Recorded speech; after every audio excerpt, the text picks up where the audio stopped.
요한계시록 강의 6번째 시간 시작하겠습니다.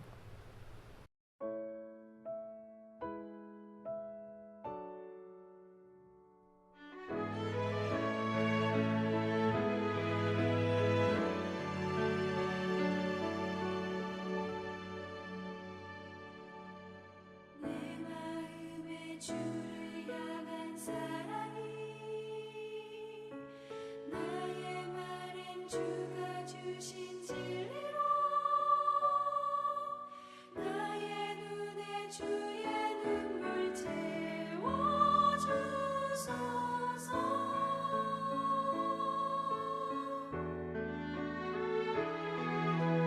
내 입술의 찬양의 향기가 그 손에는 주를 알고 섬기니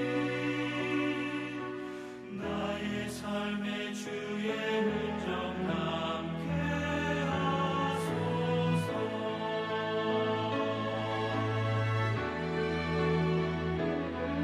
하나님의 사랑이 영원히 함께하리. 십자가의 길을 걷는 자에게 순교자의 삶을 사는 이에게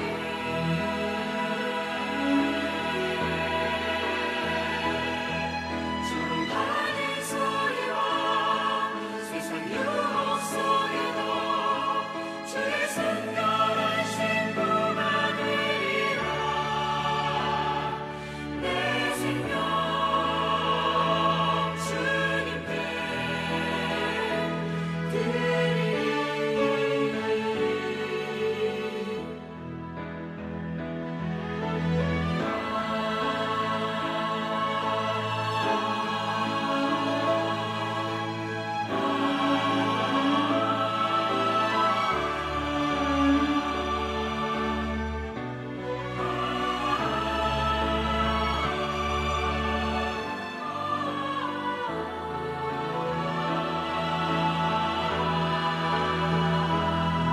하나님의 사랑이 영원히 함께하리. 십자가의 길을 걷는 자에게 순교자의 삶을 사는 이에게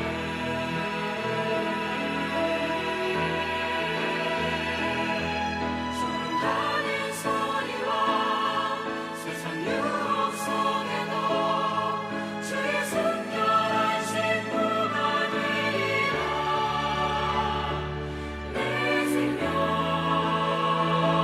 주님께 드리리.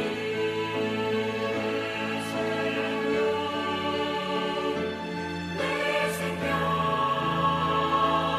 주님께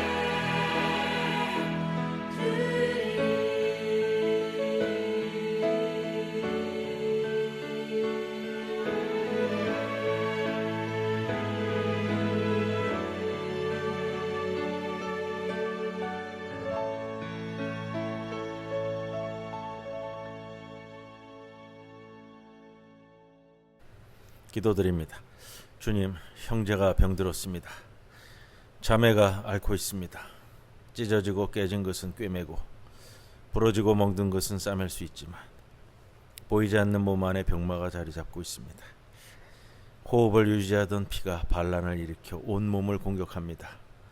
독에 찌든 가는 돌멩이처럼 굳었고 독을 빼내던 쓸개는 허물어져 갑니다. 죽음의 그림자가 생명의 빛을 가리고 절망의 사슬이 영혼을 올가맵니다. 이 믿음 없는 종이 주님 말씀 의지하여 손을 얹지만 그저 비옵는 것은 종의 믿음이 아니라 주님의 긍휼하심으로 인하여 고쳐주시옵소서. 자매가 숨이 넘어갑니다. 형제가 죽어갑니다. 주님, 긍휼히 여겨주옵소서. 불쌍히 여겨주옵소서. 예수님의 이름으로 기도드리옵나이다. 아멘.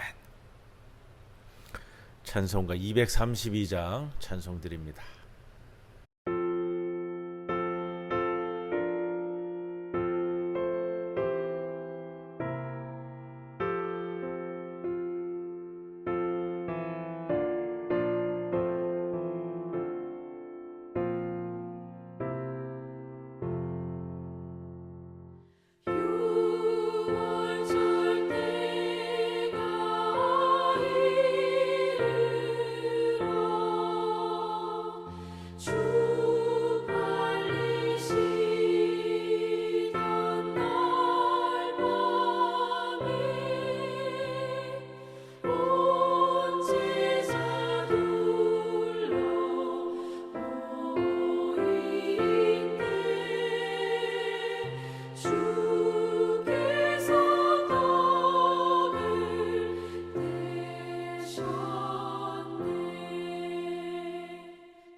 오늘 요한계시록 2장 8절에서 11절까지의 말씀, 서머나 교회에 대한 말씀 함께 나누도록 하겠습니다. 봉독합니다.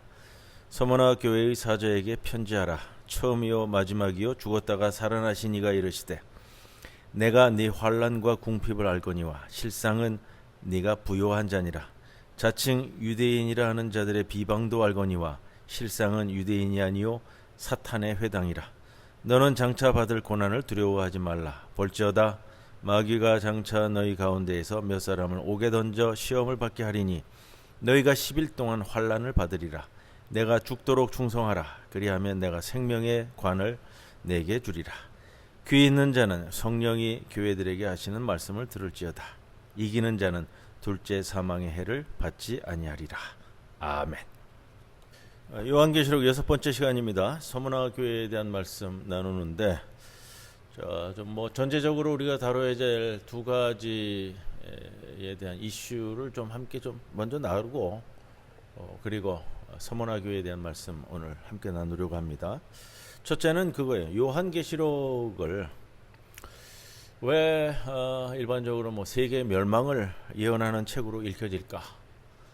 이런 전체적인 이해가 우리가 좀 필요한데, 그 이유가 무엇일까? 우선적으로 제가 말씀드릴 수 있는 것은 근본적으로 요한계시록에 대한 오해에서 비롯된 것이다, 이렇게 말씀드리고 싶어요. 요한계시록은 오늘 시대에 일어날 구체적인 사건들에 대한 예언으로 본다, 이거는 말이 안 되는 상황이고요. 그렇게 보아서는 안 됩니다. 요한계시록에는 그 바벨론 제국의 멸망에 대한 환상이 나옵니다. 근데 그것은 탄압과 박해로 어려움에 있었던 이 로마 제국에 대한 이해로 바라볼 수 있는 것이지, 현 시대의 이 종말의 세상에 대해서 다루고 있다, 이렇게 볼 수는 없는 겁니다. 그런데 또 중요한 것이 있습니다. 요한계시록 저자인 사도 요한이 그러한 상황을 야구 경기장 관람석에 앉아서 객관적으로 보고 있다, 이런 것이 아니라 요한 저자 자체가 그의 시대의 이 불의한 현실 속에서 실제로 고난당하고 있는 약자들, 이 교회의 성도들인데, 또 희생당하고 있는 약자들, 바로 그러한 입장에서 이 폭력과 이 억압과 착취가 지배하는 로마 제국의 현실이 빨리 끝나기를 바라는 소망을 담고 있는 말씀이다, 이렇게 우리가 보아야 되고요. 자, 요한계시록의 저자에게 있어서 현재의 역사는 무엇이냐? 정의가 유린되고 생명이 파괴되고 약자가 폭력하에 있는 이 폭력의 역사인데, 이 요한 사도가 계시를 통해서 본 환상들은 이런 폭력의 역사의 진행, 이것이 이제 끝나고 동시에 새로운 세계, 새로운 역사가 시작되는 것을 환상적으로 우리들에게 이야기하고 있다, 이렇게 두고 말씀을 시작해야 이게 옳습니다. 그래서 요한계시록은 세상의 멸망에 대해서 우리들에게 이야기하고 있는 것이 아니라 당시 이 폭력의 역사의 마침에 대해서 우리들에게 이야기하고 있다. 하나님은 이 세상을 멸망시키는 것이 아니라 오히려 이 땅을 망하게 하는 자들의 망함을 말씀하신다라는 겁니다. 그러한 측면에서 요한계시록을 우리가 접근을 해야 되고요. 두 번째 생각할 수 있는 것은 이거예요. 로마 제국의 당대의 현실에 대한 요한계시록 저자의 역사 이해는 어떨까, 이겁니다. 현실 인식에 대한 요한계시록 저자의 시각은 아웃사이더의 인식입니다. 주변부 시각.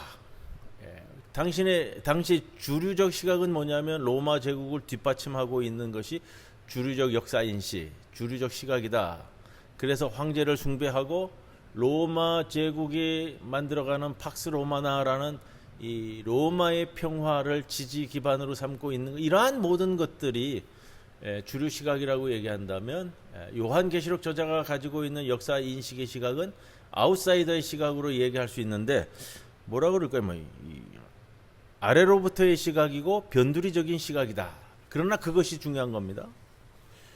자, 요한 사도는 로마 제국이 선전하고 있는 이 로마의 평화라는 그런 담론에 동의하지 않습니다.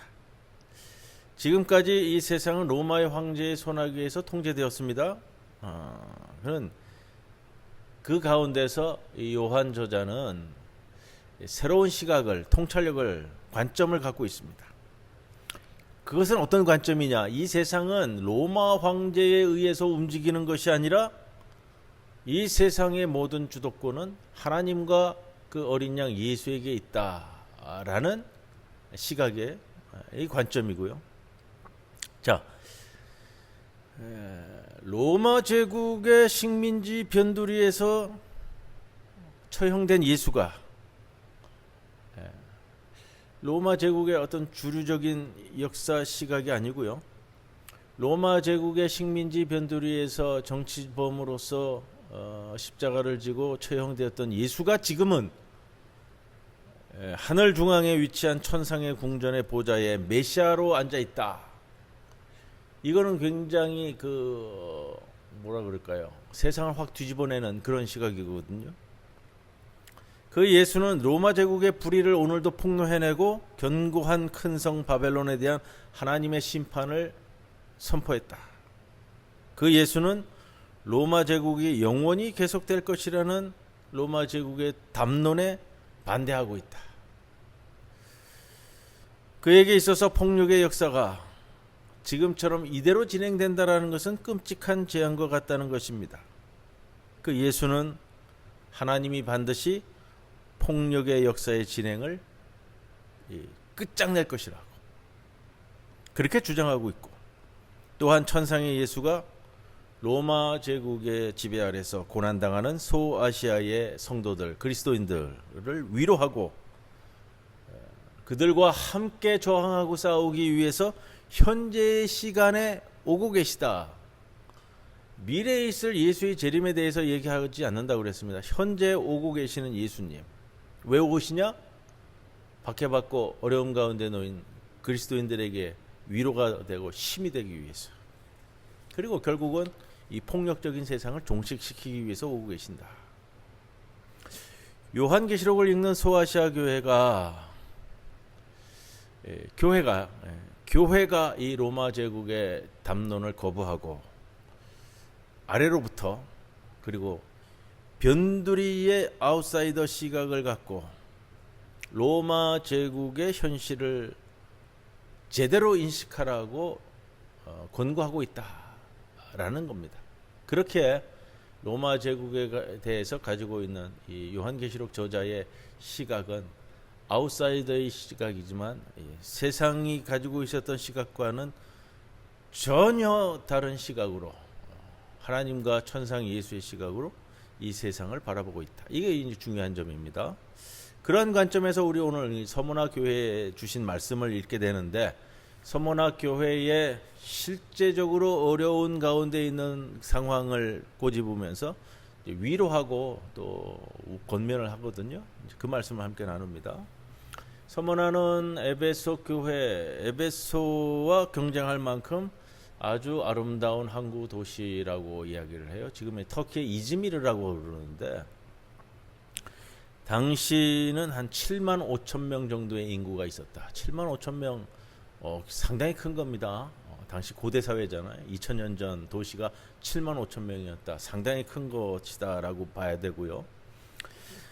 역사적인 걸 보면은 기원전 195년에 소아시아의 도시로서는 최초로 이 로마의 여신을 위한 신전이 세워졌고, 기원 후 26년경에는 로마 황제 티베리우스를 위한 신전이 세워졌다, 이렇게 전합니다. 서문화는 로마 황제에게 충성한 도시 중에 하나였고요. 이제 오늘 이 서문화 교회의 말씀의 배경이 되는 것처럼 많은 유대인들이 이주해서 살고 있었던 도시다, 이렇게 얘기할 수 있습니다. 사도 요한은 천상의 예수를 오늘 이 본문에서 이렇게 표현합니다. 서문화 교회의 사자에게 편지하라. 처음이요 마지막이요 죽었다가 살아나신 이가 이르시되, 이건 예수님이잖아요. 지금 천상에 계시는 예수님인데 예수님을 이렇게 호칭합니다. 처음이 마지막이요 죽었다가 살아나시니. 이것은 우리 요한계시록 1장 17절 18절에 나오는 인자라는 호칭과 같은 의미로서 받아들여야 되고요. 또 1장 8절에 나오는 알파와 오메가인 하나님의 호칭과 유사하다. 처음이요 마지막이요, 알파와 오메가라는 뜻이고요. 죽었다가 살아나시니, 바로 그 예수께서 말씀하신다. 어떤 말씀이냐? 서머나 교회가 현재 환난과 궁핍을 겪고 있는 것을 알고 있다. 그러나 이 교회를, 서머나 교회를 진정으로 부요한 자라고 예수님이 위로합니다. 환난과 궁핍이 이 서머나 교회의 성도들에게 닥쳤습니다. 환난과 궁핍은 왜 이루어지느냐? 약자들을 착취하고 배제시키는 로마 제국주의 체제에 의해서 기인된 것이다 라는 배경이에요. 서머나 교회 성도들이 억압과 불의에 저항했기 때문에 더욱 환난을 당하고 또 빈곤해졌다. 로마 제국에 협력하지 않는 그리스도인들은 물건을 사거나 파는 경제 활동이 금지됐었고요. 그렇기 때문에 더욱 빈곤한 가운데 놓일 수밖에 없었습니다. 그러나 너희들이 진정 부요한 자다라고 위로의 말씀을 주십니다. 또 다른 한편으로 서머나 교회의 성도들이 겪고 있는 환난은, 오늘 이제 중요한 표현이 나오는데 비방이라고 나옵니다. 자칭 유대인이라 하는 자들의 비방도 알거니와, 자칭 유대인들에 의해서 그리스도인들에게 벌어지고 있는 비방을 주님께서 알고 있다라는 겁니다. 주님이 알고 있다라고 하는 표현은 그 비방에 의해서 서머나 교회 성도들이 많은 이 어려움을 당했기 때문에 이야기가 될 정도다라는 것을 알 수 있고요.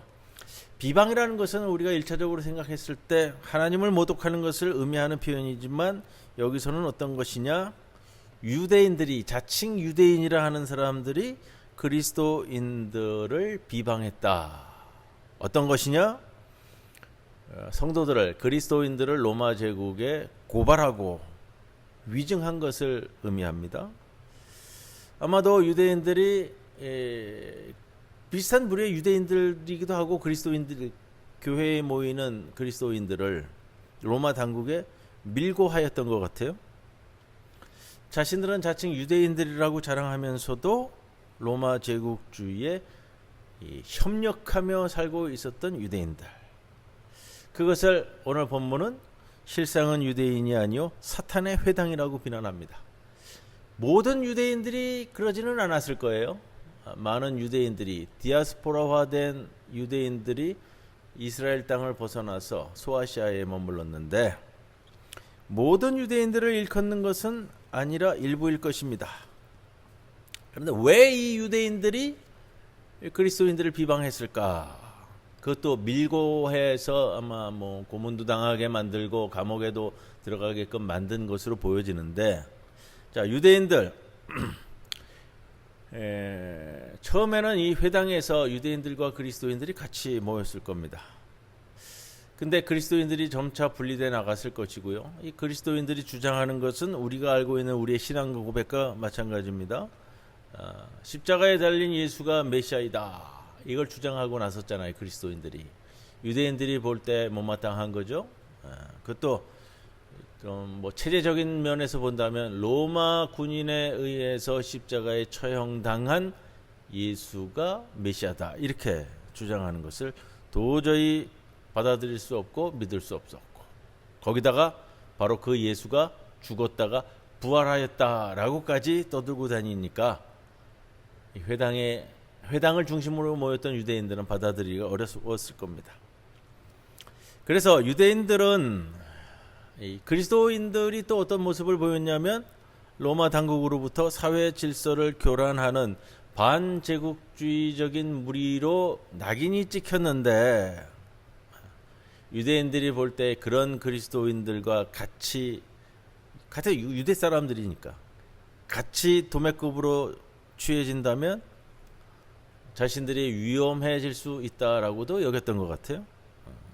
그래서 어떤 면에서는 유대인들은 자신들의 보호 목적으로 또 로마 제국에 그만큼 또 충성을 내보여야만 하는 그런 상황이었기 때문에 로마 당국의 추적을 받고 있는 그리스도인들을 로마 당국에 밀고 하기도 했었을 것이다. 이렇게 밀고 당한 그리스도인들이 체포되어서 신문을 당하고 심지어 감옥에 갇히고 처형도 되었을 겁니다. 자, 그 결과예요. 그렇게까지 되었으니까 그리스도인들이 생각했을 때는 자신들을 밀고 하고 비방하는 유대인들에게 굉장히 뭐라 그럴까요? 반감이 컸을 겁니다. 요한 사도의 눈에는 이러한 유대인들을 이렇게 표현하죠. 실상은 유대인이 아니요 사탄의 회당이다. 이렇게 비난하고 있습니다. 황제 예배를 거부하거나 제국 체제에 비판적인 사람들은 핍박을 받아 감옥에 갇히거나 심지어 처형되었습니다. 네가 장차 받을 고난을 두려워 말라. 10절 말씀입니다. 이 천상의 예수님의 권고의 말씀, 이거는 서머나 교회가 현재 당하는 고난이 일시적인 것이 아니라 앞으로도 지속될 것이다 라는 것을 또 보여주는 표현입니다. 천상의 예수는 마귀가 장차 너희 가운데에서 몇 사람을 10일 동안 감옥에 감금할 것이다 라고 예언을 합니다. 이 표현은 좀 우리가 짚고 가야 되는데 마귀, 디아블로라는 표현을 쓰고 있고요. 자, 10일 동안 감옥에 감금될 것이다. 이거는 우리가 이 요한계시록은 유대 묵시문학의 영향을 많이 받았다. 그래서 제가 지난번에 다니엘서에 나오는 묵시문학적인 내용, 또 뭐 외경 중에 뭐 에녹서라든지 뭐 이런 말씀을 드렸는데, 오늘 이 10일 동안 감옥에 감금할 것이다라는 표현은 유대인들, 이스라엘 사람들이 딱 읽었을 때 어떻게 다가오냐면, 이게 어디 나오는 표현이냐면요, 다니엘서에 나오는 표현이잖아요. 다니엘서 1장에 나오는데 네 젊은이들, 다니엘서에 나오는 네 젊은이들의 확고한 신앙을 나타내는 표현입니다. 다니엘과 세 친구들이 하나님을 믿는 신앙 때문에 이방 우상에게 바쳐졌던 음식 먹기를 거부하고요, 또 느부갓네살 왕의 식탁에서 음식을 같이 먹기를 거부하고 대신에 열흘 동안 채소와 물을 먹여주십시오 하는 사건이 나오는데, 바로 그 열흘 동안을 빗대서 차용해서 쓰고 있는 표현이다라는 겁니다. 이게 왜 중요하냐? 단순하게 열흘이다 이런 개념이 아니고요. 서문학교회 교인들이 특히 구약 성경에는 정통한 이 초대교회의 성도들이 이 구절의 말씀을 받았을 때는 다니엘서에 나오는 이 10명의 소년들, 청년들이 열흘 동안 채소와 물을 먹고 느부갓네살 왕이 제공하는 고기를 먹지 않고도 너끈히 더 아름다운 모습으로, 밝은 모습으로 나타난 것처럼 소망을 갖는 거예요. 소망을. 다니엘서 말씀을 유추해서 지금도 소망을 가질 수 있다라는 겁니다. 그거를 환기시키는 구절이에요. 열흘 동안 감옥에 갇힐 것이다 라는 것은요. 서머나 교회 성도들은 체포해서 감옥에 구금시키는 로마의 관리들이 마귀라고 불리우는데, 그 이유는 로마 제국의 권력과 권위가 모두 사탄으로부터 주어진 것으로 보이기 때문입니다. 서머나 교회는 황제 예배를 반대하고 로마 제국 제국주의에 저항하는 교회였습니다. 천상의 예수께서는 이러한 저항 때문에 투옥과 신문과 처형이 기다리고 있는 서머나 교회 성도들에게 우리가 익히 잘 아는 구절이죠. 네가 죽도록 충성하라. 그리하면 내가 생명의 관을 내게 주리라. 이 말씀을 줍니다. 죽음의 위협에도 불구하고 우상의 제물을 먹는 것을 거부하고 끝까지 예수의 이름을 거부하지 않고 그리스도를 증언하는 확고한 신앙을 가지도록 위로하고 다시금 권면하는 말씀. 그래서 10절에 생명의 면류관은 불의한 죽음에 대한 반대와 항의로서의 부활과 영생을 보여준다, 의미한다, 이렇게 할 수 있습니다. 이러한 종말론적 상을 약속함으로써 서머나 교회가 지금 우상숭배의 로마 제국 권력과 싸워서 승리하도록 인발부시키는, 고무시키는 역할을 하는 말씀, 바로 그 말씀을 주시는 거예요. 교회를 위로하고 권면하고 지금 닥친 환난에 이겨내도록. 이기는 자 또 나오죠. 이기는 자는 둘째 사망의 해를 받지 아니하리라. 이기는 자라는 것은 로마 제국주의 체제와 우상 숭배 문화에 굴복하지 않고 저항했던 그리스도인들을 뜻하고요. 둘째 사망의 해를 받지 않는다. 둘째 사망의 해를 받지 않는다라는 것은 우리가 육신적으로는 죽어요. 첫째 사망이라고 얘기한다면, 둘째 사망이라는 것은 죽음으로 인해서 그 가운데서도 하나님과 영원히 분리되는 것이, 그 의미로서의 이 둘째 사망의 해를 이야기합니다. 그렇게 서머나 교회를 위로하고 권면하고 고무시키고 인내하고 저항할 수 있도록 이끄는 말씀, 그것이 오늘 서머나 교회에 주시는 말씀입니다. 찬송 234장 함께 찬송 드립니다.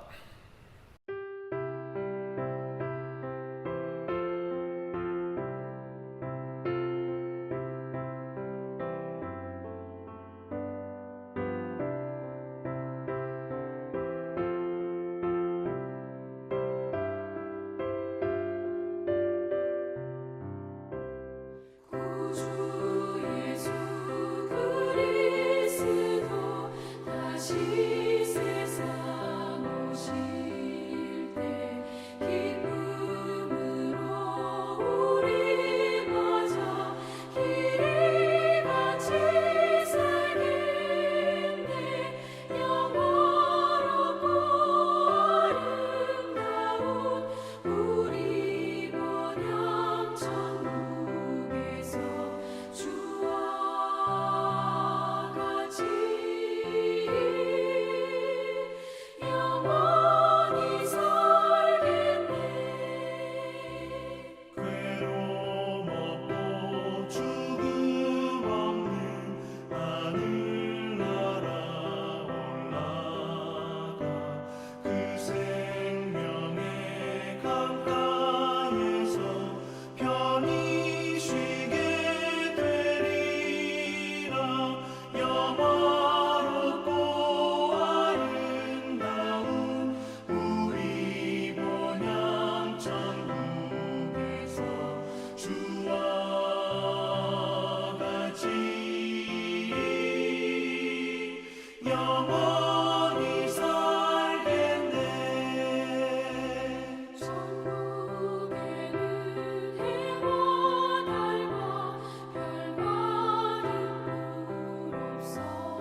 주님 가르쳐 주신 기도 함께 드립니다. 하늘에 계신 우리 아버지여, 이름이 거룩히 여김을 받으시오며 나라가 임하시오며 뜻이 하늘에서 이루어진 것 같이 땅에서도 이루어지이다.